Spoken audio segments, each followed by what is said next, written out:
Hello everyone.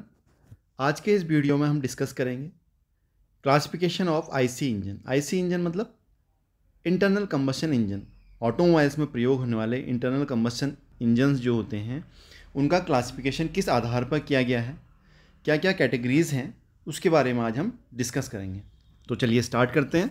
सबसे पहले हम इस क्लासिफिकेशन को एक डायग्राम के द्वारा समझते हैं और फिर विस्तारपूर्वक इनका आगे डिस्कस करेंगे। सबसे पहले on the basis of use fuel, जो ऑटोमोबाइल्स में इंटरनल कंबशन इंजनों का प्रयोग किया जा रहा है उसमें फ्यूल या ईंधन कौन सा प्रयोग किया जा रहा है, उसमें इसको 3 कैटेगरीज में बांटा गया है। Petrol engine, diesel engine, gas engine. इनको आगे आगे हम समझेंगे, अभी एक चार्ट के द्वारा थोड़ा समझ लेते हैं। उसके बाद सेकेंड कैटेगरी है on the basis of number of cylinder in engine. Engine में कितने सिलेंडर हैं उसके अकॉर्डिंग उसको 2 भागों में बांटा गया है। नंबर 1 सिंगल सिलेंडर इंजन, दूसरा multi cylinder engine. Third categories है on the basis of fuel ignition method. Fuel ignition method, fuel को इग्नाइट करने का क्या मेथड है उसके हिसाब से इसको 2 भागों में बांटा गया है। नंबर 1 है स्पार्क इग्निशन इंजन, दूसरा है कंप्रेशन इग्निशन इंजन। उसके बाद फोर्थ कैटेगरी है on the basis of stroke. Engine 2 stroke है या 4 स्ट्रोक है, उसको 2 भागों में बांटा गया हुआ है। उसके बाद on the basis of cylinder arrangement. Cylinder का, इंजन में सिलेंडर का अरेंजमेंट कैसे किया गया है तो उसके आधार पर horizontal engine, vertical engine, radial engine, V type engine या फिर इनलाइन इंजन, इस प्रकार से इसको 5 कैटेगरीज में बांटा गया हुआ है। नेक्स्ट फिर आता है on the basis of cooling system. Cooling system के आधार पर इसको 2 भागों में बांटा गया है, एयर कूल्ड इंजन और वाटर कूल्ड इंजन। उसके बाद on the basis of governing method में पहला आता है क्वांटिटी गवर्न इंजन, दूसरा आता है quality govern engine. Next on the basis of operating cycle, कि उसमें प्रयोग होने वाली कौन सी साइकिल है, ऑटो साइकिल है या फिर डीजल साइकिल है, उस 2 भागों में बांटा गया है। उसके बाद ऑन द बेसिस ऑफ वाल अरेंजमेंट, इंजन में वाल्स का अरेंजमेंट क्या है उसके अकॉर्डिंग इसको 4 भागों में बांटा गया है। वाल का अरेंजमेंट आई हेड इंजन है या फिर एफ हेड इंजन है या एल हेड इंजन या फिर टी हेड इंजन, तो 4 कैटेगरीज में इसको बांटा गया है। उसके बाद लास्ट आता है on the basis of application, कि उस इंजन का प्रयोग कहाँ पर किया जा रहा है, रेल इंजन में, एयरक्राफ्ट इंजन में या ऑटोमोबाइल इंजन में या शिप इंजन में। तो इस प्रकार से इसको 4 कैटेगरीज में यहाँ पर बांटा गया है। अब इसको विस्तारपूर्वक समझते हैं। ऑटोमोबाइल्स में इंटरनल कंबशन इंजन का वर्गीकरण निम्नलिखित अनुसार किया गया है। सबसे पहले आप देख रहे हैं नंबर 1 ईंधन के अनुसार, उसमें प्रयोग होने वाले फ्यूल के अकॉर्डिंग। नंबर 1 आता है पेट्रोल इंजन। इन इंजनों में ईंधन के रूप में पेट्रोल का प्रयोग किया जाता है। ये इंटरनल कंबशन इंजन होते हैं। इनमें स्पार्क प्लग का प्रयोग ईंधन को जलाने के लिए किया जाता है। पेट्रोल इंजनों में हवा और फ्यूल के मिक्सचर को कंबशन चैम्बर में भेजा जाता है, उसके बाद कंप्रेस करके उसको स्पार्क प्लग के द्वारा जलाया जाता है। इसी प्रकार से डीजल इंजन में ईंधन के रूप में डीजल का प्रयोग किया जाता है। ये भी इंटरनल कंबशन इंजन होते हैं। इन्हें कंप्रेसर इंजन भी कहते हैं। इन्हें कंप्रेशन इंजन क्यों कहते हैं? क्योंकि इसमें एयर को इनलेट के रास्ते सिलेंडर में भेजा जाता है, वहाँ पर फिर हवा को कंप्रेस किया जाता है। कंप्रेस करने पे जो हवा का टेम्परेचर है वो 90 डिग्री फ़ारेनहाइट तक उसको टेम्परेचर को बढ़ाया जाता है और सेम टाइम में ही वहाँ पर फ्यूल का इंजेक्टर द्वारा प्रेशर दिया जाता है और फ्यूल को बर्न किया जाता है, इसलिए इसको कंप्रेस इग्निशन इंजन भी बोला जाता है। उसके बाद आता है गैस इंजन। ये भी पेट्रोल इंजन की तरह ही इनका डिज़ाइन और कंस्ट्रक्शन होता है। इनका भी प्रयोग जो है वो इंटरनल कंबशन इंजन में किया जाता है। इनमें गैसों के रूप में सीएनजी और एलपीजी गैसों का प्रयोग किया जाता है। उसके बाद आता है इंजन में सिलेंडरों की संख्या के अकॉर्डिंग।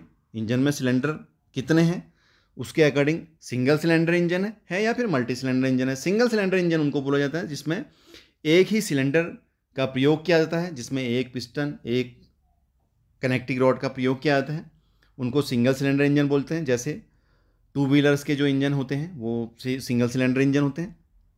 उसके बाद आता है मल्टी सिलेंडर इंजन, जिनमें एक से अधिक सिलेंडरों का प्रयोग किया जाता है, उनको मल्टी सिलेंडर इंजन बोला जाता है। 4 व्हीलर या फिर उससे बड़ी गाड़ियों में मल्टी सिलेंडर इंजन का प्रयोग किया जाता है।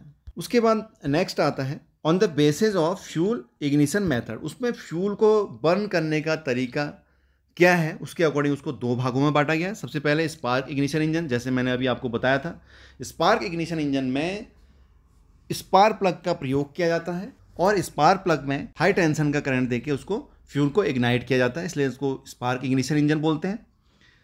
कंप्रेशन इग्निशन इंजन जो कि डीजल इंजन होते हैं, इसमें इनलेट के रास्ते फ्रेश एयर को सिलेंडर में भेजा जाता है। उसके बाद कंप्रेशन स्ट्रोक में उस एयर को कंप्रेस करके उसका टेम्परेचर बढ़ाया जाता है और सेम टाइम में उसमें इंजेक्टर का प्रेशर या इंजेक्टर द्वारा डीजल का स्प्रे किया जाता है, जिससे डीजल बर्न होता है। तो इस प्रकार से ये कंप्रेशन इग्निशन इंजन इसको बोला जाता है। उसके बाद आता है स्ट्रोक के आधार पर। स्ट्रोक के आधार पर ये दो प्रकार के होते हैं, एक तो होता है 2 स्ट्रोक इंजन, दूसरा होता है 4 स्ट्रोक इंजन। 2 स्ट्रोक इंजन जो होते हैं, इंटरनल कंबशन इंजन में जिस प्रकार से 4 स्ट्रोक साइकिल का इस्तेमाल किया जाता है, उसी प्रकार से 2 स्ट्रोक साइकिल का भी प्रयोग किया जाता है। 2 स्ट्रोक जो इंजन होते हैं उसमें वाल की जगह पोर्ट का इस्तेमाल किया जाता है, जिसमें इनलेट पोर्ट, एग्जॉस्ट पोर्ट और ट्रांसफर पोर्ट का प्रयोग किया जाता है। इसमें 2 स्ट्रोक होते हैं। पहला स्ट्रोक जो होता है वो अपवर्ड स्ट्रोक और दूसरा डाउनवर्ड स्ट्रोक होता है। अपवर्ड स्ट्रोक में पिस्टन बीडीसी से टीडीसी की तरफ को जाता है और पिस्टन के ऊपर जाने से इनलेट पोर्ट खुल जाता है और क्रैंक केस में खाली स्थान बन जाता है। खाली स्थान बनने से वहाँ पर कार्बोरेटर से पेट्रोल और हवा का मिश्रण क्रैंक केस में इकट्ठा हो जाता है। इस प्रकार सक्शन स्ट्रोक पूरा होता है और पिस्टन के ऊपर पहुँचने के कारण पिस्टन के ऊपर सिलेंडर में ट्रांसपोर्ट पोर्ट द्वारा आया हवा और पेट्रोल का जो मिश्रण होता है वो कंबशन चैम्बर में कंप्रेस हो जाता है, क्योंकि ट्रांसफर पोर्ट तथा एग्जॉस्ट पोर्ट उस समय बंद होते हैं और मिश्रण को निकलने का कोई मार्ग नहीं होता है, जिससे अपवर्ड स्ट्रोक कंप्लीट होता है। उसी प्रकार से दूसरा जो होता है वो होता है डाउनवर्ड स्ट्रोक। डाउनवर्ड स्ट्रोक में पिस्टन टीडीसी से बीडीसी की तरफ को जाता है। इसमें कंबशन चैम्बर में दबे हुए कंप्रेस्ड हवा तथा पेट्रोल के मिश्रण को स्पार्क प्लग द्वारा जलाया जाता है और मिश्रण के जलने से जो गैसें फैलती हैं उससे पिस्टन को धक्का लगता है और पिस्टन धक्का लगने से क्रैंकशाफ्ट को फ्लाईव्हील को घुमा देता है, जिससे इंजन को शक्ति प्राप्त होती है और पिस्टन टीडीसी से बीडीसी की ओर को चलता है। अर्थात क्रैंकशाफ्ट के एक चक्कर में ही ये दोनों स्ट्रोक पूरे हो जाते हैं और क्रैंकशाफ्ट के हर चक्कर में एक पावर स्ट्रोक प्राप्त होता है। लेकिन 4 स्ट्रोक इंजन में क्या होता है, 4 स्ट्रोक इंजन में जो क्रैंकशाफ्ट होती है, क्रैंकशाफ्ट के 2 चक्कर में एक पावर स्ट्रोक मिलता है। अर्थात 4 स्ट्रोक होते हैं, suction, compression stroke, power stroke और एग्जॉस्ट स्ट्रोक। क्रैंकशाफ्ट के हर 2 चक्कर में एक पावर स्ट्रोक मिलता है। बाकी 3 स्ट्रोक जो होते हैं वो क्रैंकशाफ्ट को घुमाने के लिए आइडल स्ट्रोक का काम करते हैं। सक्शन स्ट्रोक में पिस्टन टीडीसी से बीडीसी की तरफ को मूव करता है, जिससे अंदर खालिस्तान बन जाता है और इनलेट के रास्ते एयर और फ्यूल का मिक्सचर जो होता है वो कंबशन चैम्बर में आ जाता है।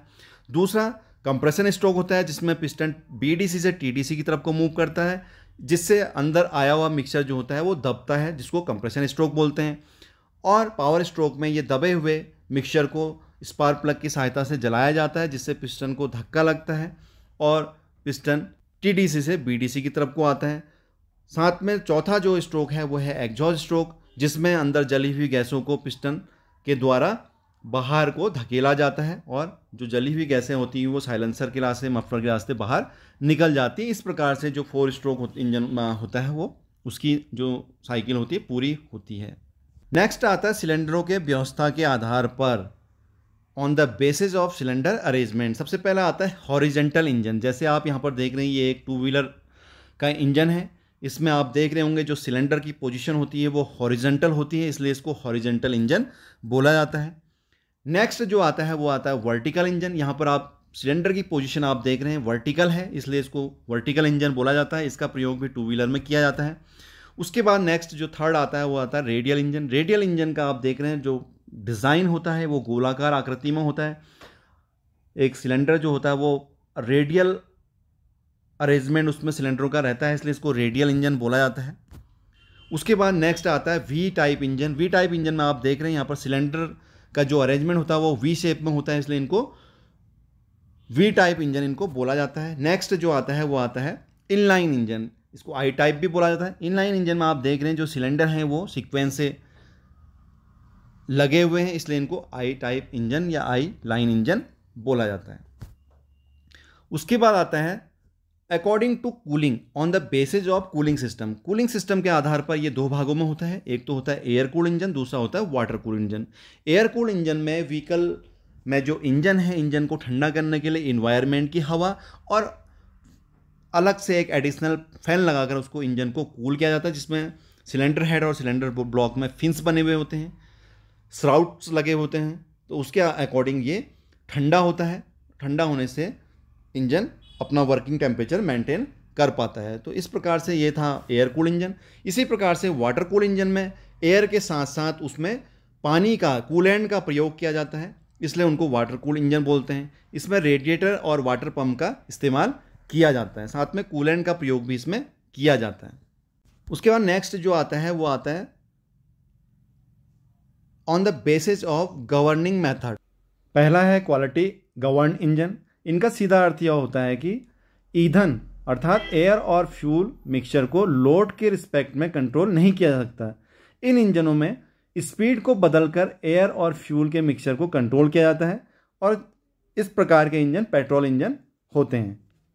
उसके बाद आता है quality govern engine. Quality govern engine diesel engine को क्वालिटी गवर्न इंजन बोला जाता है। डीजल इंजन में सही मात्रा में कंप्रेस्ड एयर का काफ़ी महत्व होता है। केवल ज़्यादा डीजल इंजेक्ट करने से टॉर्क नहीं मिलता है, पावर नहीं मिलती है। तो इसलिए यहाँ पर कंप्रेस्ड एयर का कंप्रेस्ड एयर की क्वालिटी का काफ़ी महत्व या काफ़ी इंपॉर्टेंस उसकी होती है। डीजल इंजन को क्वालिटी गवर्न इंजन बोला जाता है। उसके बाद on the basis of operating cycle, यहाँ पर 2 साइकिलों का इस्तेमाल किया जाता है, जिसमें ऑटो साइकिल इंजन या फिर डीजल साइकिल इंजन बोला जाता है। ऑटो साइकिल इंजन जर्मन एक वैज्ञानिक ऑटो थे, उनके नाम से इसको ऑटो साइकिल रखा गया है। उन्होंने कई वैज्ञानिकों के परीक्षणों का लाभ उठाकर ऑटो साइकिल का निर्माण किया और आज के टाइम में ऑटोमोबाइल्स में पेट्रोल इंजनों में इसी ऑटो साइकिल का प्रयोग किया जाता है। ऑटो साइकिल में 4 स्ट्रोक होते हैं, suction stroke, compression stroke, power stroke और एग्जॉस्ट स्ट्रोक। इसमें क्रैंकशाफ्ट के 2 चक्कर में 1 पावर स्ट्रोक प्राप्त होता है। शेष तीनों जो स्ट्रोक होते हैं वो इंजन के चक्र पूरा करने में सहायक होते हैं। ये स्ट्रोक पावर स्ट्रोक के समय फ्लाईव्हील को मिली गति के द्वारा पूरे होते हैं। उसके बाद diesel cycle engine. Diesel cycle engine इससे थोड़ा सा डिफरेंट होती है। डीजल साइकिल में भी सक्शन, कंप्रेशन और पावर तथा एग्जॉस्ट चारों स्ट्रोक होते हैं, लेकिन यहाँ पर जो कंप्रेस्ड एयर होती है उसका टेम्परेचर बढ़ाकर फ्यूल को इग्नाइट किया जाता है। जब हवा को कंप्रेस किया जाता है तो उससे हवा का टेम्परेचर बढ़ता है। सेम टाइम में वहाँ पर इंजेक्टर द्वारा फ्यूल का स्प्रे किया जाता है, जिससे फ्यूल बर्न होता है और साइकिल पूरी होती है। यहाँ पर भी क्रैंकशाफ्ट के 2 चक्कर में 1 पावर स्ट्रोक प्राप्त होता है। उसके बाद नेक्स्ट जो आता है वाल्व अरेंजमेंट के अकॉर्डिंग इनको 4 भागों में बांटा गया है। सबसे पहले जो आता है वो आता है आई हेड इंजन। आई हेड इंजन को ओवरहेड वाल्व व्यवस्था भी कहते हैं। इनमें जो इनलेट और एग्जॉस्ट वाल्व होते हैं वो दोनों सिलेंडर हेड पर लगे होते हैं। इनको सेपरेट केम शाफ्ट द्वारा या फिर एक ही केम शाफ्ट द्वारा इनको ऑपरेट किया जाता है। उसके बाद आता है एफ हेड इंजन। जो एफ टाइप वाल्व व्यवस्था होती है, इस प्रकार की वाल्व व्यवस्था में इनलेट वाल्व को सिलेंडर ब्लॉक में और एग्जॉस्ट वाल्व को आई टाइप व्यवस्था की तरह ही सिलेंडर हेड में रखा जाता है। प्रायः इनमें एक ही केम शाफ्ट का प्रयोग किया जाता है। कुछ इंजनों में 2 केम शाफ्ट का प्रयोग भी इसमें किया जा सकता है। एल हेड टाइप में इस प्रकार की वाल्व व्यवस्था इनलेट तथा एग्जॉस्ट दोनों प्रकार के वाल्व सिलेंडर ब्लॉकों में एक ही लाइन में फिट किए जाते हैं। इसमें सभी वाल्वों को खोलने के लिए एक ही केम शाफ्ट का प्रयोग किया जाता है। उसके बाद आता है टी टाइप व्यवस्था। टी टाइप व्यवस्था में इस प्रकार की वाल्व व्यवस्था में सिलेंडर ब्लॉकों के एक ओर इनलेट वाल्व तथा दूसरी ओर एग्जॉस्ट वाल्व लगे होते हैं। इस प्रकार के इंजनों में 2 केम शाफ्ट का प्रयोग करना आवश्यक होता है। ये सिस्टम थोड़ा कॉस्टली होता है, इसलिए इनका प्रयोग बहुत कम किया जाता है। उसके बाद on the basis of application, उस इंजन का प्रयोग कहाँ पर किया जा रहा है उसके अकॉर्डिंग इनको 4 कैटेगरीज में बांटा गया है। पहले रेल के इंजन, जिनका प्रयोग ट्रेन में किया जाता है उनको रेल इंजन बोला जाता है। उसके बाद एयरक्राफ्ट इंजन, इन इंजनों का प्रयोग एयरक्राफ्ट में किया जाता है, इसलिए इनको एयरक्राफ्ट इंजन बोला जाता है। और थर्ड जो होता है वो होता है ऑटोमोबाइल्स इंजन। जिन इंजनों का प्रयोग ऑटोमोबाइल्स में किया जाता है उनको ऑटोमोबाइल्स इंजन बोला जाता है। और शिप इंजन, इस प्रकार के इंजनों का प्रयोग शिपों में किया जाता है। आज के इस वीडियो से आप समझ गए होंगे कि आईसी इंजन का क्लासिफिकेशन किस प्रकार से किया गया है, क्या क्या उनकी कैटेगरीज हैं। तो आज के लिए बस इतना ही। आज का ये वीडियो आपको पसंद आया हो तो प्लीज़ वीडियो को लाइक शेयर ज़रूर करें। और अगर आप चैनल पर नए हैं, आपने चैनल को अभी तक सब्सक्राइब नहीं किया है तो प्लीज़ चैनल को सब्सक्राइब जरूर कर दें। साथ में बेल आइकन को जरूर प्रेस कर दें, जिससे आपको आने वाली वीडियो की नोटिफिकेशन समय पर मिलती रहेगी। Thank you everyone.